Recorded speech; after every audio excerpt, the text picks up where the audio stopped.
In 1985, it only took 4 words to rocket Dolph Lundgren to international stardom. I must break you.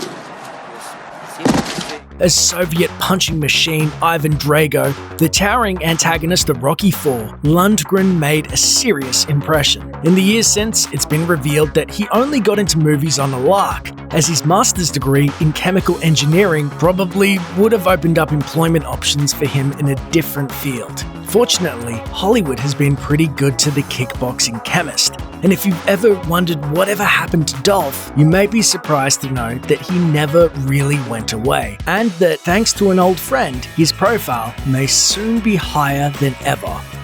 Direct to video.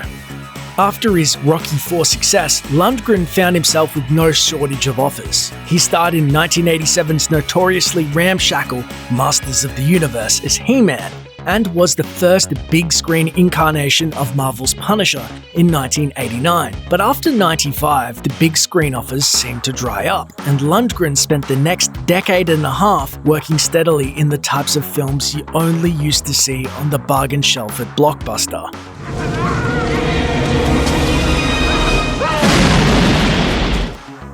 Writer and director.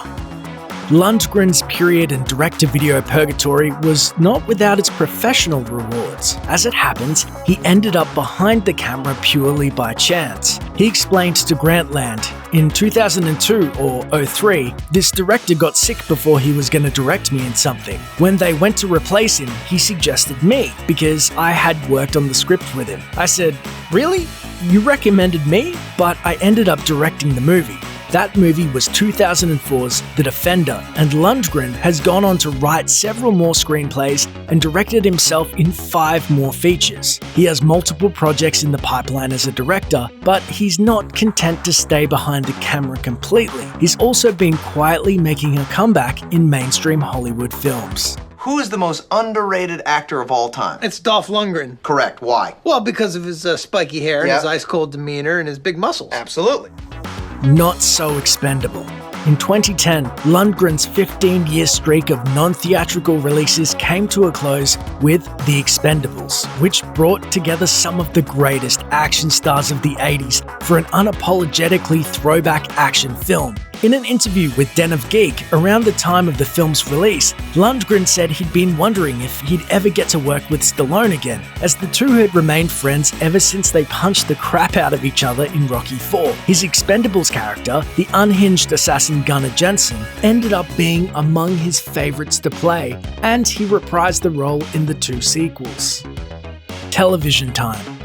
Since returning to Hollywood, Lundgren has also taken on a number of one-shot and recurring roles in various television series, beginning with a small part in Chuck in 2010. In 2013, he was cast as a lead in the syndicated TV series Safe. While well-received, the Baywatch-style series only lasted 20 episodes. More recently, Lundgren has appeared as himself in episodes of Sanjay and Craig and Workaholics. Why does Dolph Lundgren want to do some dumb health blood thing with us? Oh, I don't know. Maybe because he's a decent person who wants to contribute to society. He's also picked up a recurring role as Russian government agent Konstantin Kovar on the CW's hit superhero series, Arrow. Fit forever. Now past his 60th birthday, Lundgren still isn't the kind of man you want to slap around. This is due to a lifetime of dedication to fitness that began well before he became a movie star. He won 2 karate titles in the early 80s on his way to achieving a 3rd-degree black belt, thanks to an insane training regimen that saw him rising at 3 a.m. every morning for a 5-mile run before hitting the dojo, followed by hours of weightlifting, then even more karate. Decades later, his training routine is only slightly less intense.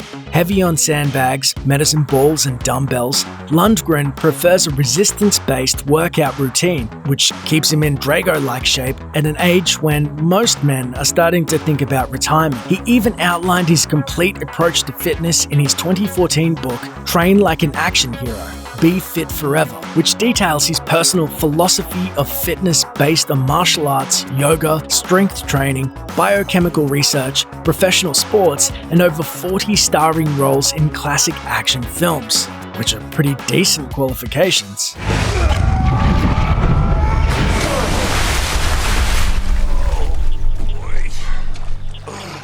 Class dismissed.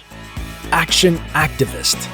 The 2014 film Skin Trade, which Lundgren wrote and starred in, features him as an American police officer who goes to Thailand to take down a human trafficking ring. The film's supporting cast includes martial arts legend Tony Jaa, iconic character actor Ron Perlman, and Peter Weller, aka RoboCop, but its subject matter is no joke for Lundgren, who's made it his mission to do everything he can to call attention to the issue of human trafficking. He works regularly with a Los Angeles non-profit called Coalition to Abolish Slavery and Trafficking. Most action stars can be seen on the screen saving people from the clutches of criminal gangs, but Lundgren may be the only one who's taken up the pursuit in real life. Big return. Lundgren's perseverance, professionalism, and outright likability has paid off. Sure, he continues to appear in such future non-classics as Sharknado 5, Global Swarming,